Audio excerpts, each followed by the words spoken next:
Au nom du Père, du Fils et du Saint-Esprit.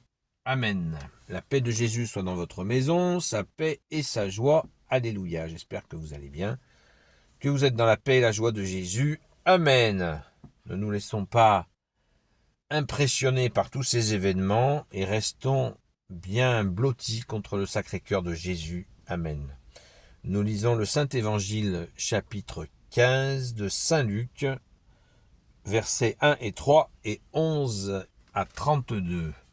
Que ta parole, ô Jésus, rentre dans mon esprit, que ma bouche proclame ta parole et que mon cœur l'accueille. Amen. Parabole de la miséricorde. On voyait tous les collecteurs de l'impôt et les pécheurs s'approcher de Jésus pour l'écouter. Les pharisiens et les maîtres de la loi s'en plaignaient. Cet homme, disait-il, fait bon accueil aux pécheurs et mange avec eux. Aussi, Jésus dit-il à leur intention cette parabole.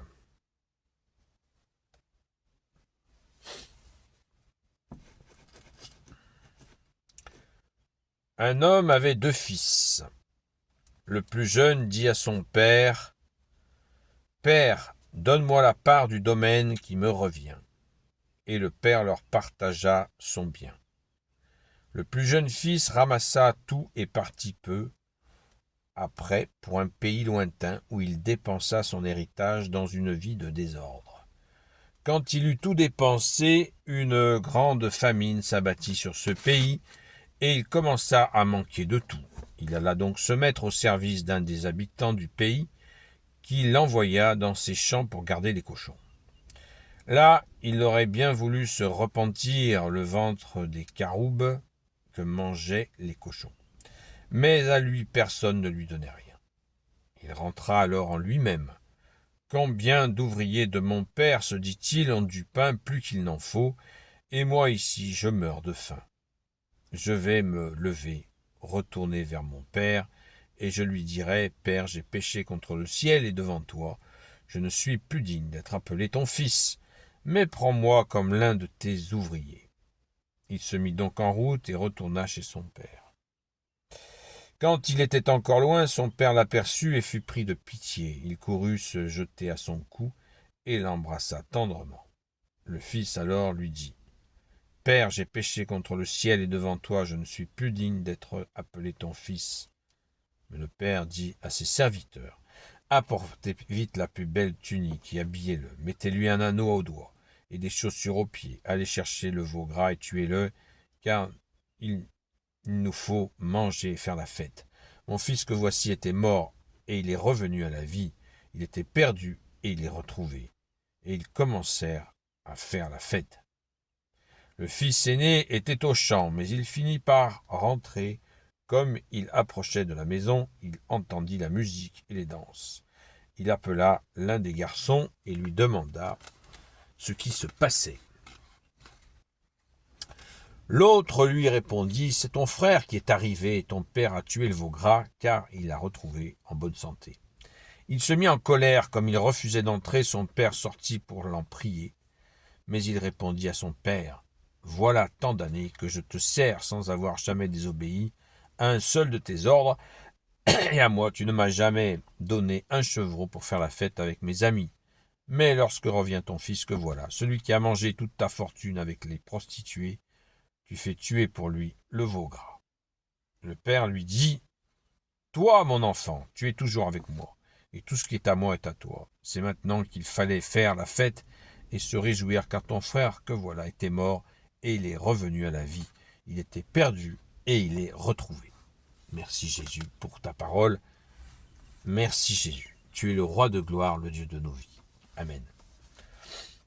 Alors, cette parabole de l'enfant prodigue, elle est super, hyper connue. Peut-être que vous la découvrez. Une belle image que présente Jésus pour montrer qu'est-ce qui se passe pour les brebis perdues. Pour ces gens qui ont tout quitté pour, comme on le dit, l'herbe est plus verte ailleurs. Eh bien, c'est pas vrai. L'herbe n'est pas plus verte ailleurs. La preuve. On croit que c'est toujours mieux ailleurs, Et ça, c'est toute l'histoire de beaucoup de gens qui se sont éloignés de la foi, éloignés de Jésus. Ah, il y avait bien des spiritualités qui étaient attirantes, attractives. Ouh là là, certaines exotiques, certaines extrêmes orientales. Ouh là là, c'est beau, c'est beau, c'est beau, tout ça, c'est beau. Oh, puis il n'y a pas de contraintes, et puis c'est magnifique. Tu parles. En entrant dans la réalité, on voit que déjà, souvent, c'est faux. Beaucoup de fausseté, beaucoup de choses à péage, beaucoup de choses qui vont pas. Ça sonne faux, parce que Jésus n'y est pas.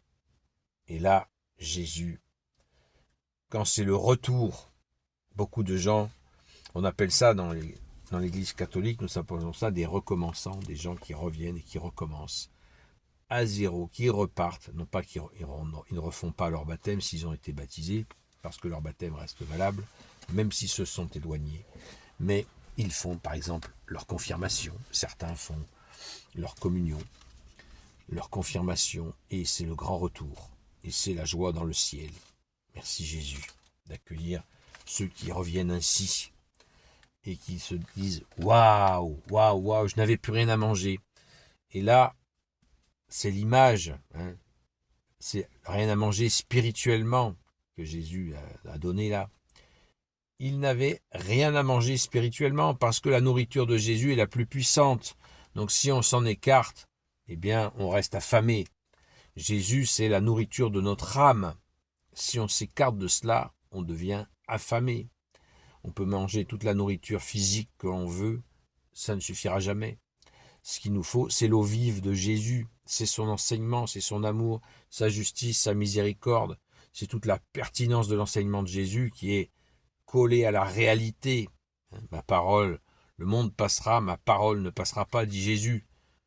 Donc, le retour, le grand retour joyeux des enfants qui se sont égarés, qui ont cru que c'était meilleur ailleurs.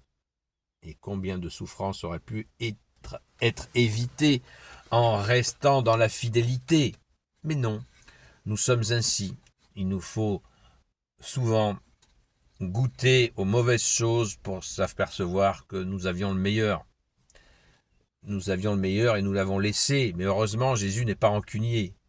Il nous permet, dans son pardon, dans son amour, dans sa justice, dans sa miséricorde, de nous permettre de revenir à lui.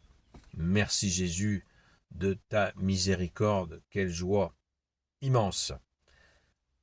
Ce retour de l'enfant prodigue, il nous faut le méditer en permanence et il est très utile, notamment pour les jeunes qui sont tentés par des